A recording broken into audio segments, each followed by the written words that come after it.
பொங்கல் திருவிழாவிற்கு வந்த இளைஞர்கள் இருவர் கல்குவாரி கிடங்கில் குளிக்கச் சென்றபோது நீரில் மூழ்கி உயிரிழப்பு. விருதுநகர் மாவட்டம் 7000 பண்ணை அருகே உள்ள கீழச்செல்லையாபுரம் அருகிலுள்ள கல்குவாரி கிடங்கில் இளைஞர்கள் இருவர் நீரில் மூழ்கியதாக வந்த தகவலை அடுத்து 7000 பண்ணை போலீசார் மற்றும் தீயணைப்பு வீரர்கள் சம்பவ இடத்திற்கு விரைந்து சென்றனர்.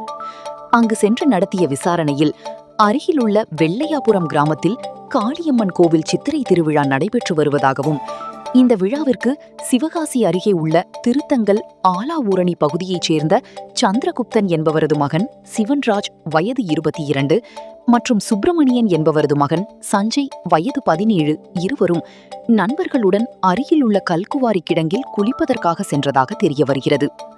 அப்போது நண்பர்களுடன் குளித்துக் கொண்டிருந்த சிவன் மற்றும் சஞ்சய் திடீரென நீரில் மூழ்கியதாக கூறப்படுகிறது. அவர்களுடன்